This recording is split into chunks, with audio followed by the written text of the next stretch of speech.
The power of positive feeling. Pikiran positif yang rasanya enak. Mengakses sumber kebahagiaan. Pada 12 Agustus 1988, sebagai hasil dari doa saya kepada Tuhan meminta pencerahan, saya mendapat tuntunan untuk mengembalikan pikiran pada sumbernya supaya mendapat ketenangan. Panca indera selalu bersifat keluar, mencari sensasi dan kenikmatan dari luar diri, yang itu semua merupakan fata morgana. Realitas sesungguhnya ada di dalam diri. Metodenya adalah mengembalikan sensasi indrawi menuju sumbernya. Ketika semua panca indera kembali masuk ke hati, saat itulah saya merasa damai. Pada saat itu saya dapat tuntunan.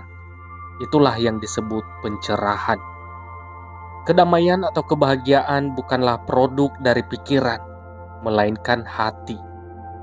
Hatilah yang bisa merasakan kedamaian atau kebahagiaan.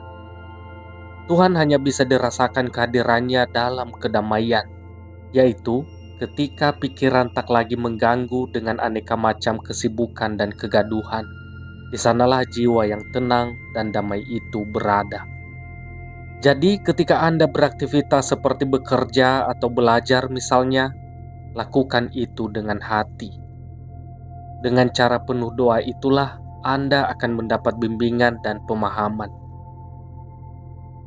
Perasaan, aset utama manusia.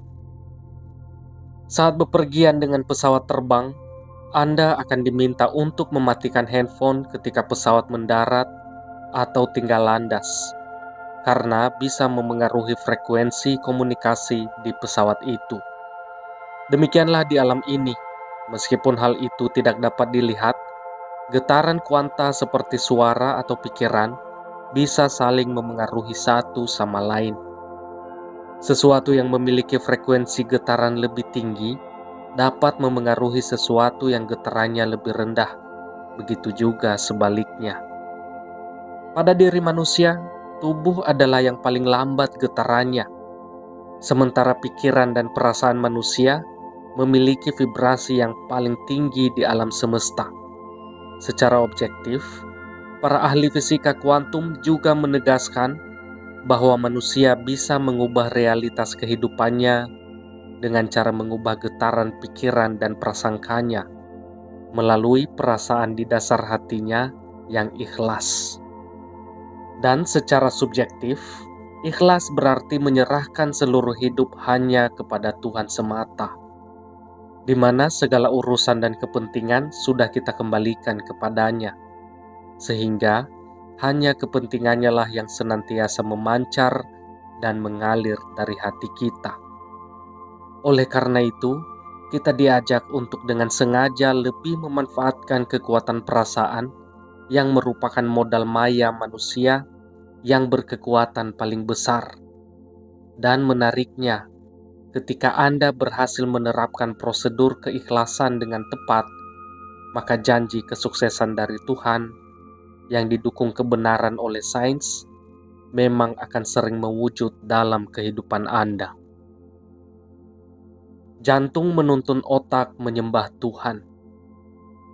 Dalam usaha kita untuk kembali ke fitrah, anugerah kesempurnaan dari Tuhan, dan meraih berbagai niat kebahagiaan lahir dan batin, pada detik ini penting bagi kita untuk bersikap terbuka terhadap informasi ilmiah baru tentang jantung yang justru mulai dibuktikan peran fitrahnya sebagai penghubung pertama antara tubuh fisik dan penciptanya.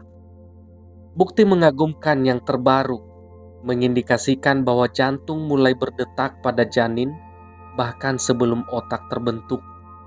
Karena itu, jantung sebetulnya merupakan pemrakarsa utama kehidupan manusia. Meski begitu, ilmuwan telah menemukan penyebab mengapa jantung secara otomatis memulai fungsi pentingnya yang memberikan keberadaan bentuk fisik kita. Meski sebelumnya tak diketahui, para ahli ilmu saraf sudah menemukan bahwa ada lebih dari 40.000 sel neuron di jantung.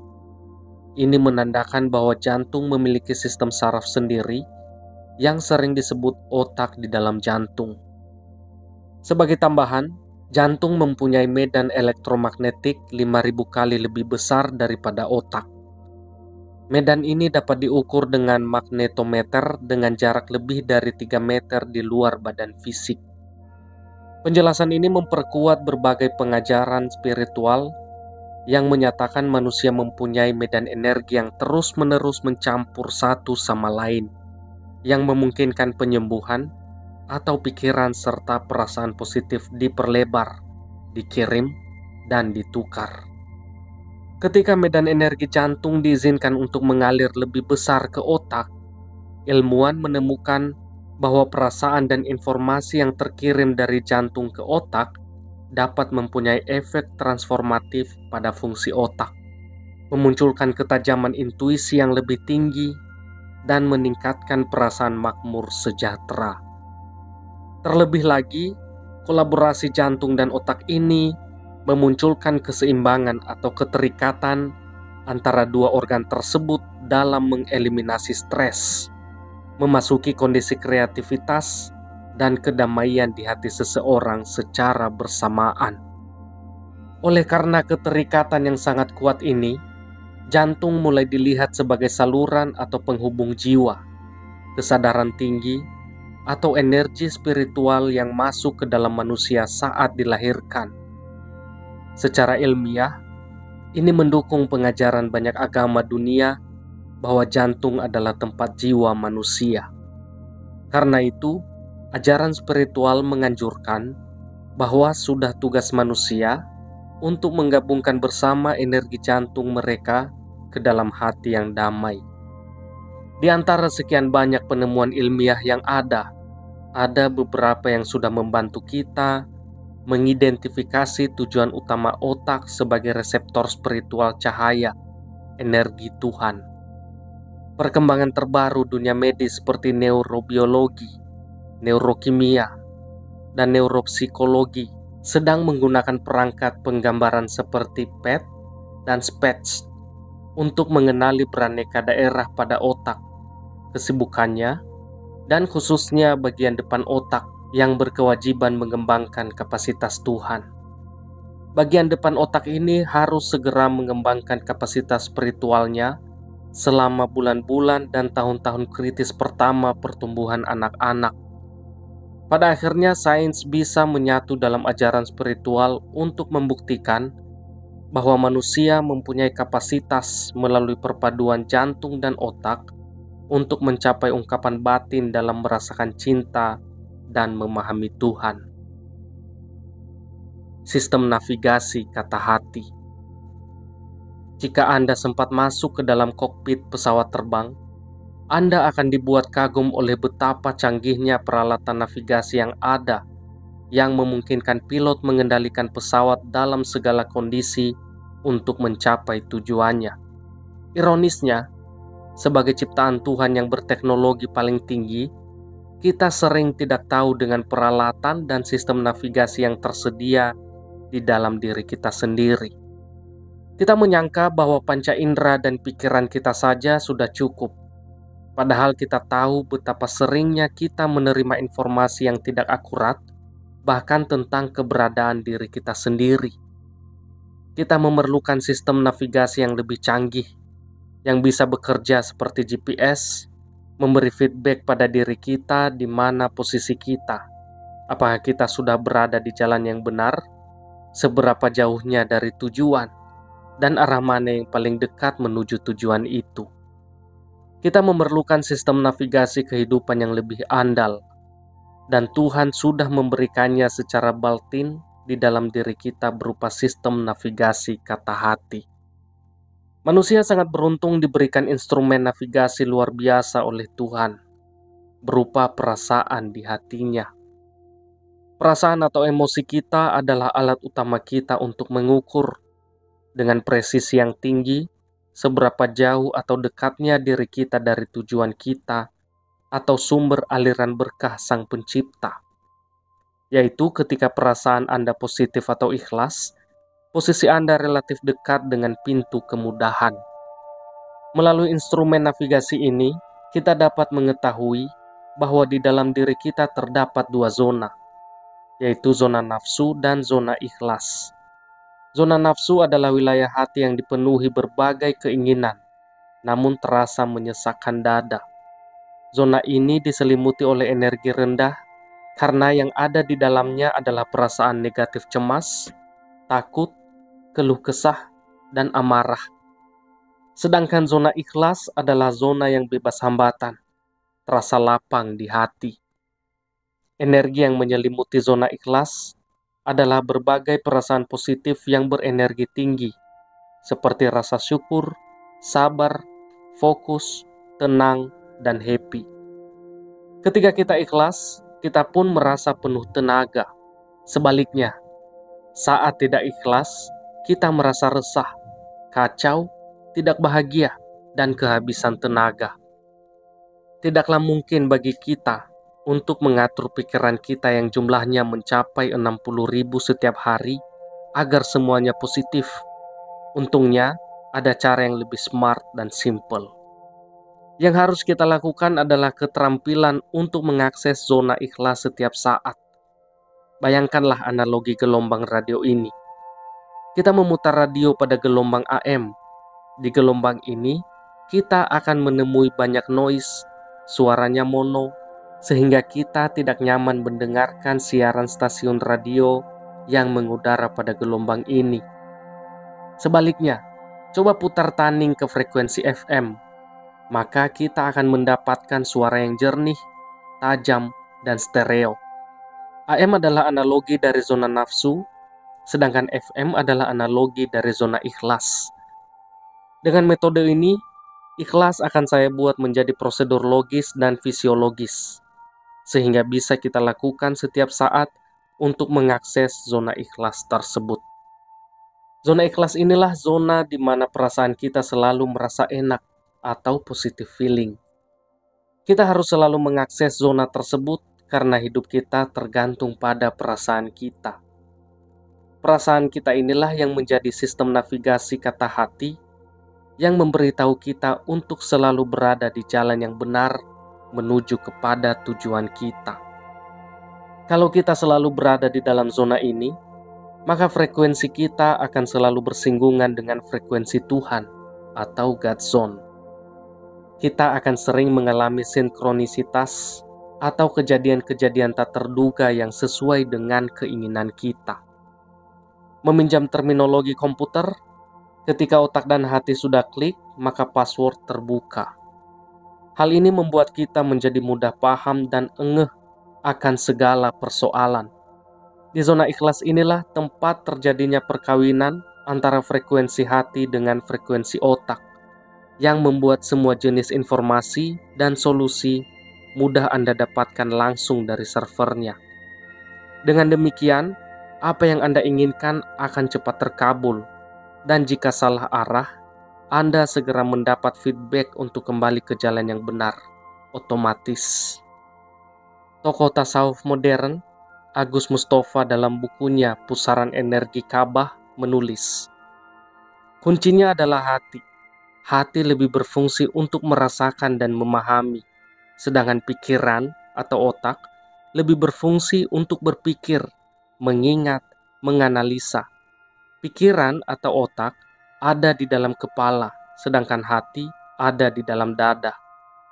Kemudian dilanjutkan, dengan pemahaman ini, berarti kita harus mempasifkan pikiran kita yang ada di kepala dan kemudian mengaktifkan hati yang ada di dalam dada. Hati yang digunakan untuk memahami. Artinya, meskipun seseorang tidak bisa melihat, dia tetap bisa memahami sesuatu dengan hatinya. Selanjutnya, buku itu menjelaskan, pemahaman yang ditangkap hati lebih substansial dibandingkan dengan panca indera.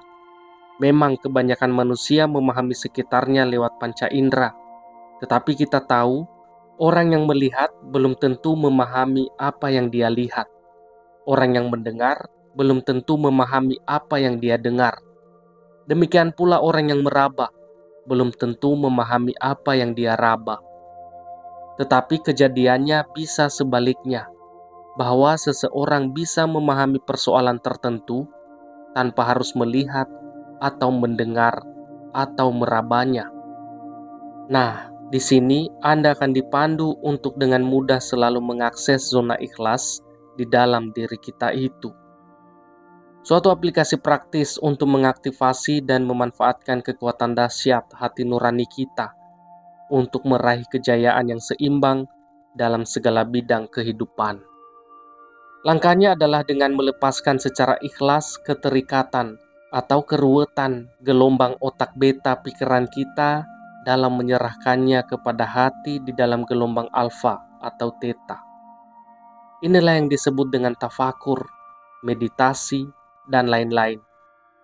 Oleh karena itu, ada baiknya sebelum Anda mengejar keinginan atau cita-cita Anda, cobalah cek lebih dulu apa tujuan sesungguhnya hidup Anda. Jika tidak, Anda akan terus memproduksi pikiran positif, berusaha keras tanpa kenal lelah untuk mewujudkan cita-cita itu. Tapi Anda lupa dengan kondisi hati Anda sendiri. Operasikan pikiran dengan sengaja. Melalui perasaan, Anda mengundang apa yang Anda pikirkan. Karena perasaan Anda adalah bahan baku inti dari pikiran Anda. Manfaatkanlah kenyataan ilmiah ini. Saya masih ingat betapa dulu ketika masih menjalani kehidupan dengan kepala yang penuh dengan hal-hal serius, segala sesuatu begitu sulit saya dapatkan. Ketika saya mulai geser keseriusan di kepala menjadi keasikan di hati, perlahan tapi pasti segala urusan hidup menjadi begitu lancar dan penuh kemudahan dengan kemantapan rasa dibimbing oleh Tuhan. Yang saya kerjakan mungkin sama, tapi yang membedakan adalah tingkat kesengajaan hidup.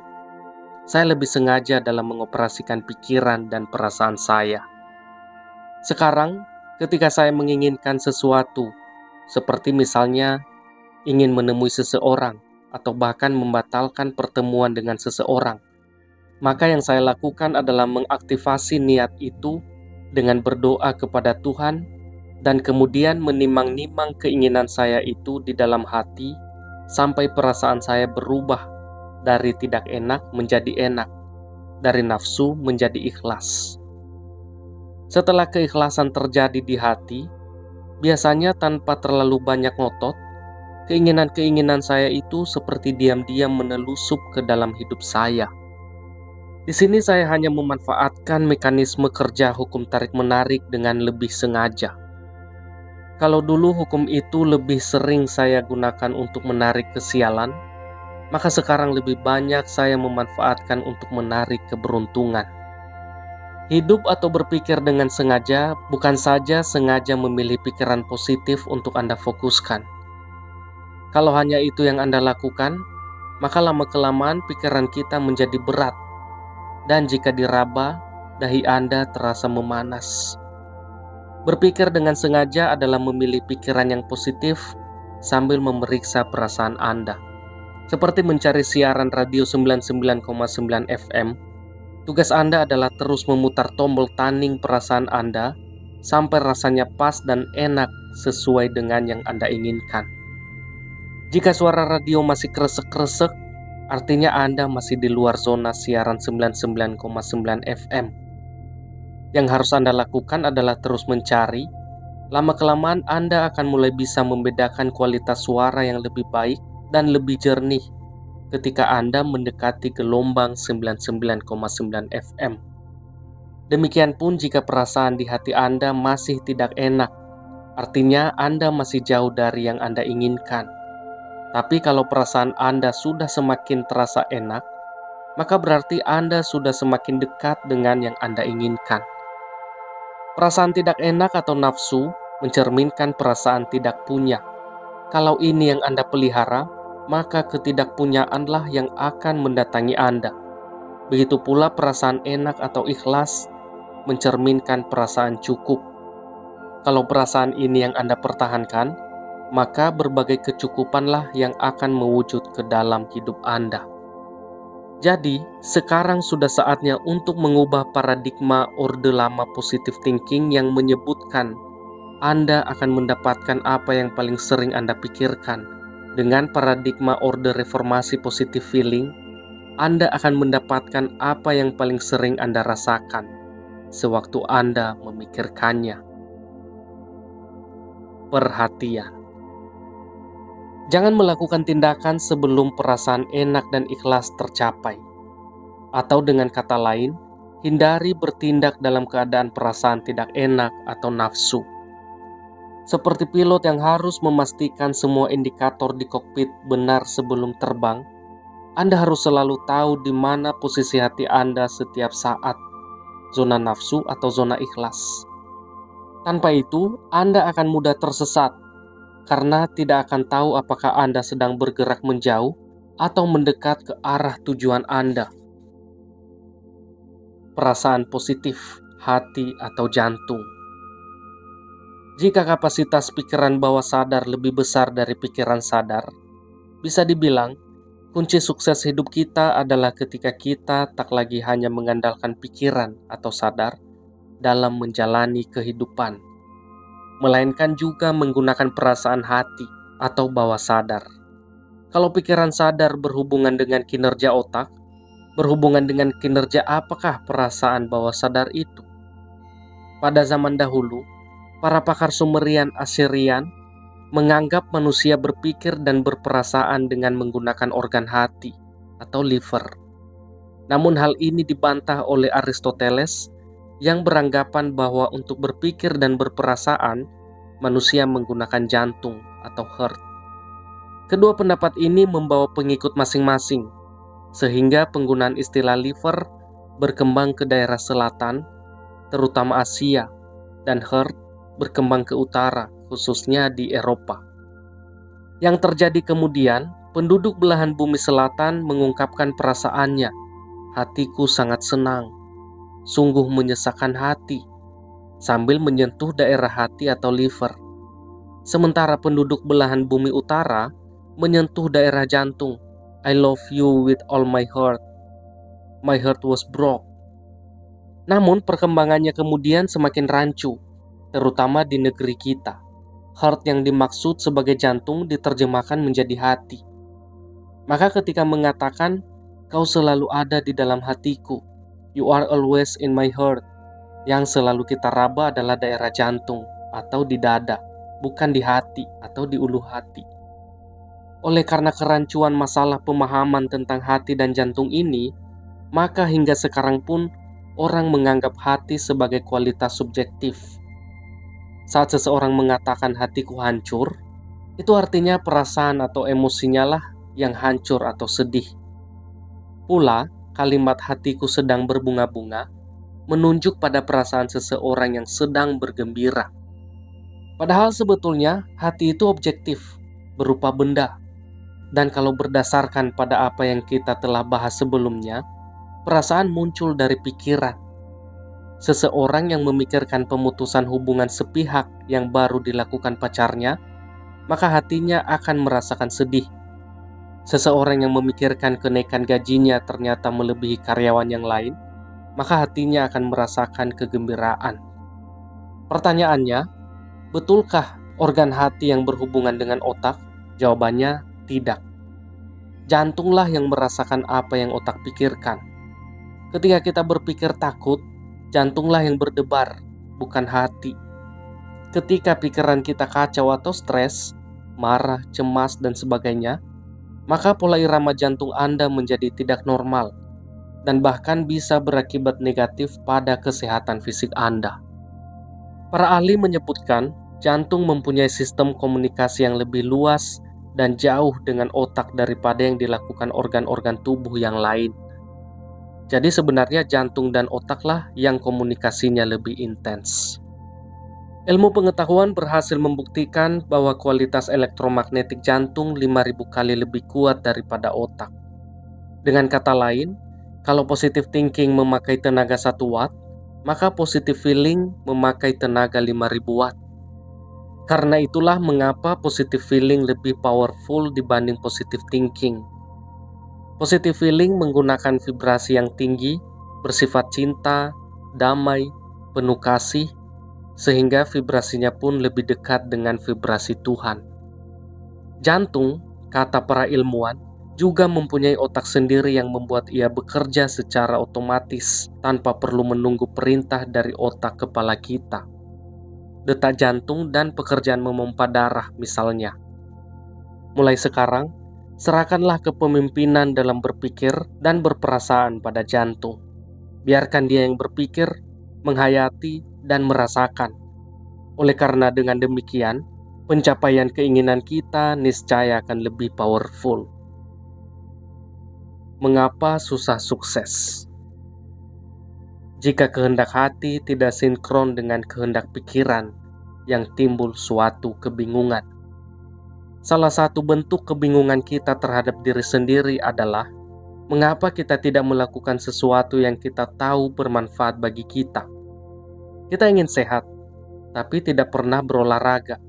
Kita ingin sukses, tetapi selalu menunda-nunda pekerjaan. Kita ingin punya teman, tetapi sulit tersenyum atau menyapa. Kita ingin kurus, tetapi tidak mampu menahan godaan makanan berlemak. Kita ingin dibantu, tetapi sulit meminta tolong. Kita ingin ikhlas, tetapi tidak mau berserah diri. Mau tapi ragu, benci tapi rindu. Sekarang Anda sudah mulai melihat pola yang jelas dan nyata.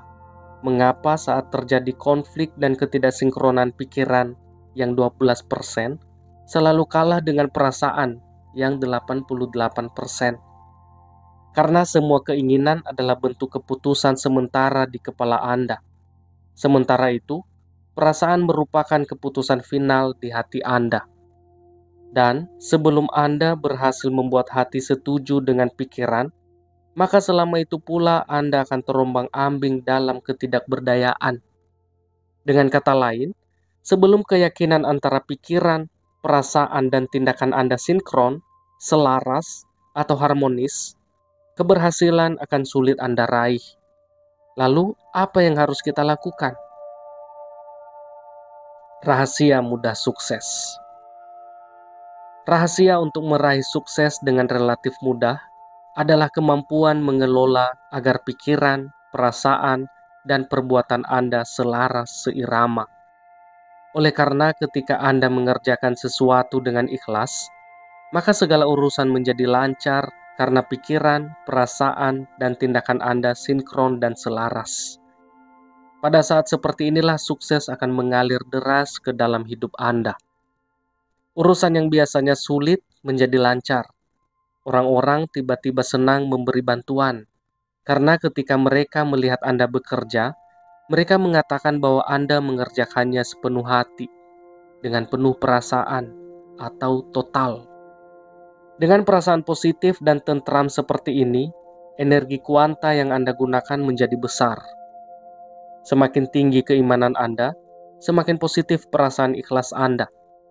Jadi, semakin besar kekuatannya dan semakin efektif hasil kerja Anda. Disinilah terkadang berbagai kemudahan unik akan datang mewarnai kelancaran hidup Anda. Seperti kebetulan-kebetulan kecil yang kerap hadir dalam hidup, namun jarang disyukuri dan membuatnya malas untuk hadir lagi. Seperti contoh, ketika saya sedang menulis bagian ini, seorang sahabat saya yang selalu melatih otot syukurnya datang menceritakan pengalaman unik yang baru saja ia alami. Saat itu ia sedang duduk santai di beranda dan mendengar tukang roti lewat depan rumahnya. Tetapi ia terlambat memanggil karena tukang roti itu sudah terlanjur hilang dari pandangan. Padahal menurutnya, entah kenapa sore itu ia sangat ingin sekali menikmati roti keju dan kopi susu. Keinginan yang dengan penuh kesadaran segera ia ikhlaskan. Namun belum selesai ia menikmati suasana hatinya yang kembali tenang, ia dikejutkan oleh kehadiran sang istri yang datang menghampiri dengan sebuah nampan berisi roti keju dan kopi susu yang disajikan kepadanya penuh cinta. Atau cerita lain dari seorang wanita yang menarik untuk disimak ini. Hubungan saya dan suami sudah mulai merenggang beberapa tahun lalu. Kami juga sudah mulai tidak saling bicara, sehingga kami memutuskan untuk pisah ranjang dalam jangka waktu yang saya sendiri tidak tahu. Rasanya stres dan depresi sekali hidup saya kala itu. Sampai akhirnya saya membaca artikel tentang kata hati di sebuah surat kabar dan mencoba mengikuti salah satu programnya, Mind Focus. Saat latihan di kelas, saya berlatih mengikhlaskan kehidupan rumah tangga saya dan berdoa untuk kembali baik dan harmonis seperti dulu lagi.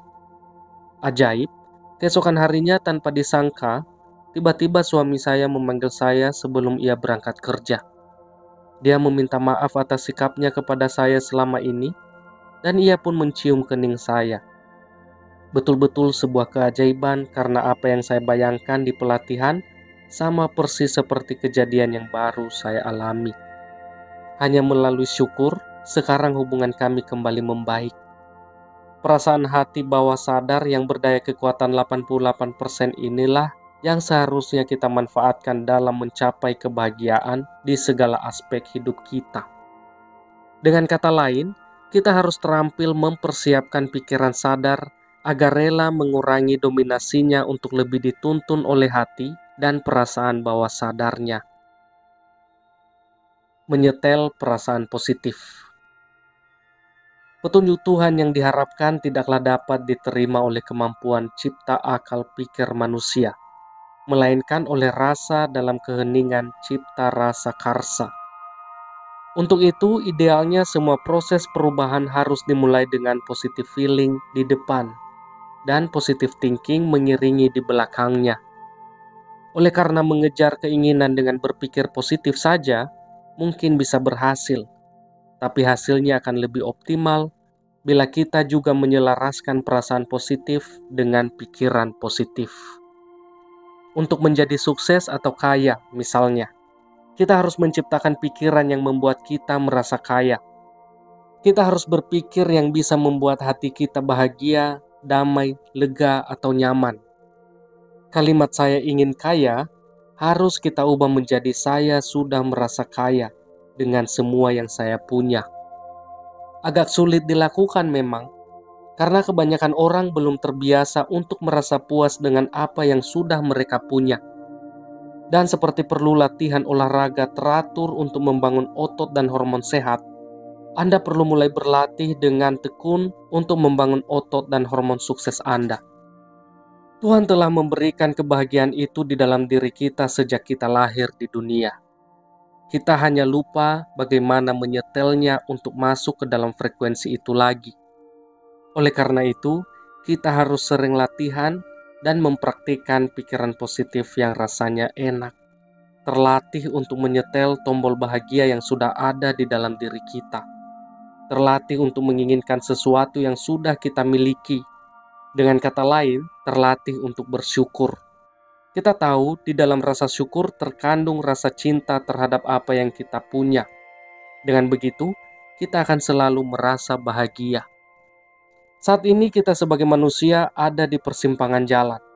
Tinggal memilih terus hanya mengandalkan pikiran positif atau mulai menjalani hidup dengan strategi baru, yaitu mengolaborasikan kekuatan pikiran dengan kekuatan hati untuk meraih kejayaan hidup sekaligus menjaga curahan rahmat ilahi di dunia saat ini dan di akhirat kelak. Hidup khusyuk dan damai. Salah satu sebab kita mudah terbawa ke zona perasaan negatif adalah kita sering terlalu memaksa atau menuntut terlalu banyak dari diri kita. Kita memaksakan diri untuk terus bekerja keras sehingga habis energi. Padahal kita hanya punya satu badan, 2 tangan, dan 2 kaki. Dan setelah kelelahan, kita juga masih berharap untuk bisa bersikap periang dan menyenangkan orang lain. Seperti Anda mengendarai mobil menggunakan gigi pertama dengan mesin mengerang karena pedal gas terus diinjak keras, sambil tetap berharap perjalanan Anda nyaman menyenangkan. Oleh karena itu, saat kehabisan tenaga, sementara pekerjaan masih menumpuk, ingatlah aturan ini. Aturan nomor 1. Berbahagialah. Putuskan saja bahwa saat ini Anda memilih untuk merasa bahagia apapun situasinya. Aturan nomor 2, izinkan diri Anda untuk beristirahat. Dengarkan beberapa afirmasi untuk membantu Anda mendapatkan istirahat total atau istirahat yang cukup selama 1 jam, 2 jam, 5 jam, atau 1 hari bila perlu. Setelah tubuh Anda merasa segar, perasaan Anda pun akan kembali lebih positif. Anda bisa kembali bekerja dengan hasil yang optimal karena Anda kembali khusyuk dalam kedamaian hati di zona ikhlas. Prioritaskanlah diri Anda untuk merasa positif sebelum melakukan apa saja. Anda akan saksikan hasil kerja Anda lebih efektif, interaksi yang lebih menyenangkan, dan semua urusan lancar. Be smart, make smart decisions. Latihan menyelaraskan pikiran dan perasaan. Latihan ini berguna untuk menyelaraskan pikiran dan perasaan Anda. Dengan kata lain, memudahkan Anda untuk menciptakan perasaan enak terhadap suatu hal. Anda bisa lakukan untuk diri sendiri maupun untuk secara lembut memotivasi orang lain. Ketika Anda menginginkan sesuatu yang belum terjadi, meskipun Anda ungkapkan dengan hati-hati, selalu terbesit semacam ketidakyakinan apakah Anda bisa mendapatkannya. Sebersit keraguan itu sudah cukup untuk mensabotase doa Anda sendiri. Coba saja Anda bedakan rasa kalimat ini, "Saya ingin sukses," dengan "rasanya lebih enak ya kalau saya sukses." Yang pertama terasa kaku, yang kedua terasa lebih sejuk di hati. Berlatihlah untuk mengatakan pada diri sendiri atau menuliskan keinginan Anda dengan didahului kalimat, "Rasanya lebih enak ya kalau bla bla bla." Akan membuat perasaan Anda selalu positif dan manteng di frekuensi kuantum ikhlas. Rasanya lebih enak ya kalau jalan tol ke Bandung hari ini sepi dan lancar. Rasanya lebih enak ya kalau semua orang di kantor hari ini bekerja dengan gembira. Rasanya lebih enak ya kalau semua orang senang bekerja sama. Rasanya lebih enak ya kalau setiap orang mendoakan yang terbaik pada yang lain. Rasanya lebih enak ya kalau urusan saya selalu lancar. Rasanya lebih enak ya kalau hubungan saya dengannya bisa kembali baik. Dan jika Anda sedang mencari pasangan hidup yang serasi, Anda bisa mencoba ini. Rasanya lebih enak ya kalau bisa bertemu dengan pujaan hati yang memiliki kesukaan yang sama dengan saya. Rasanya lebih enak ya kalau ada orang yang cocok dengan saya sedang mencari orang yang persis seperti saya. Latihan rasanya lebih enak ya kalau bla bla bla ini sangat efektif sebab kita berlatih untuk mengungkapkan keinginan kita yang belum tercapai dengan rasa yang lebih ikhlas dan terasa lembut di hati. Misalnya Anda ingin memperbaiki kondisi keuangan, silahkan coba ini. Rasanya lebih enak ya kalau cicilan kartu kredit saya balance-nya 0 rupiah. Rasanya lebih enak ya kalau tabungan saya di bank adalah sekian. Rasanya lebih enak ya kalau penghasilan saya selalu lebih besar dari pengeluaran saya. Rasanya lebih enak ya kalau saya mempunyai beberapa sumber aliran rezeki yang lancar. Help please. Seperti fasilitas tombol help yang selalu siap untuk Anda klik ketika menemui masalah di komputer, Tuhan pun sudah melengkapi komputer hayati kita dengan tombol help yang jauh lebih canggih. Jika ada sesuatu yang membuat bingung dan ingin Anda ketahui, tanyakan saja kepada diri Anda sendiri melalui hati. Caranya, geserlah gelombang otak Anda ke posisi ikhlas di alfa atau theta, dan lepaskanlah pertanyaan Anda di sana sambil meminta bantuan Tuhan. Kemudian ikhlaskan pertanyaan Anda, jangan menyiksa diri dengan menantikan jawabannya. Rileks saja. Cukup perhatikan saja pikiran-pikiran yang terlintas atau kejadian-kejadian yang terjadi kemudian setelah itu. Jika komputer mesin dan search engine seperti Yahoo maupun Google selalu memberikan jawaban atas apapun pertanyaan Anda, apalagi komputer hayati Anda. Bisakah Anda bayangkan bagaimana kualitas hidup Anda kelak jika selama dengan kekuatan pikiran yang hanya berkekuatan 12%, Anda sudah bisa sampai di posisi Anda saat ini? Lalu bagaimana pula jika Anda mulai menggunakan kekuatan perasaan yang powernya mencapai 88% dari kekuatan manusia?